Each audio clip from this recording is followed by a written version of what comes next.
Hey everyone, and welcome to DHL Pro Tips for Wild Rift. My name is Scoundrel, joined today by Snitch from Rix.gg. Superstar mid laner, probably considered the best mid laner in Europe by many. But what other skills do you think are really important for mid laners to learn in Wild Rift to be successful?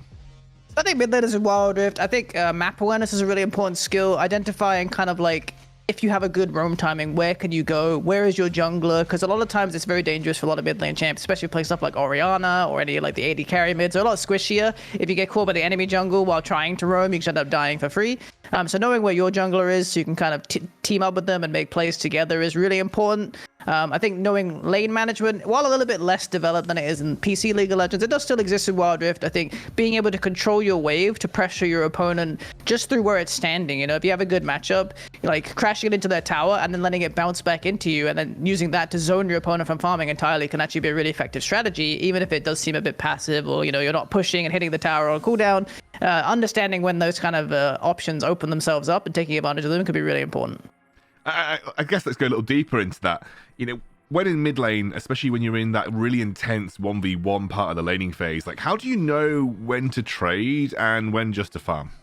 I think this is all about matchup knowledge. You know, you have to just spend time thinking about matchups and then trying kind of your theories in game. You know, you think about stuff like Lucian mid, for example, is really straightforward. Lucian is really strong in the early game. If you're playing Lucian, you want to be bullying your opponent pretty much in any matchup. So you want to be looking to use your first ability to line it through the creeps to poke them, playing very aggressive at forwards, obviously not taking too much creep damage if you could avoid it, but just generally, you know, using your early game to bully a lot and get a lot of value. But if you're playing something like Kassadin, you're not going to want to do that. Kassadin's early trading, while possibly effective, you know, with good use of his second ability, you can get some value. He's not a notorious early game bully, but he's a really, really strong late game monster. So for this kind of champion, you know, you're going to want to sit back a bit more, maybe take some damage to let your enemy push the wave into you so you can farm a bit safer like later on. Just small techniques like this that kind of enable you to get out of what is, you know, generally a much weaker early game than a champion like Lucian.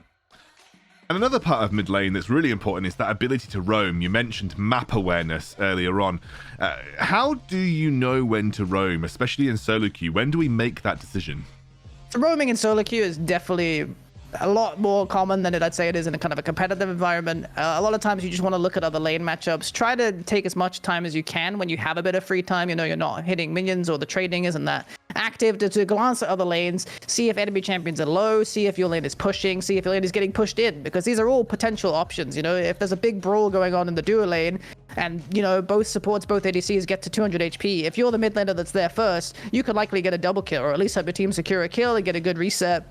And it's just about, I mentioned map awareness specifically because it's about, you know, looking at these moments and noticing them and then using that as a window to maybe push the lane out and go for a roam rather than just pushing constantly and looking all the time. You need to make sure that, you know, that your team is in a good state, or like, you know, at least the enemy is weak enough that you can get the roam for free. You need to kind of know where the enemy jungler is, or at least that you have your own jungler to back you up if the enemy jungler does show up. You just got to be able to recognize the situations and, you know, not just push blindly and run for roams and then you end up going for a crazy play and getting yourself killed. I've definitely done that a lot of times. It does take a lot of practice, but, you know, if you do critically think about the timings that you do roam, you'll definitely learn to do it better. Thank you so much, Snitch, for being part of DHL Pro Tips for Wild Rift today. It has been a pleasure having you. You've given some great advice, especially for aspiring players and solo queue mid lane warriors.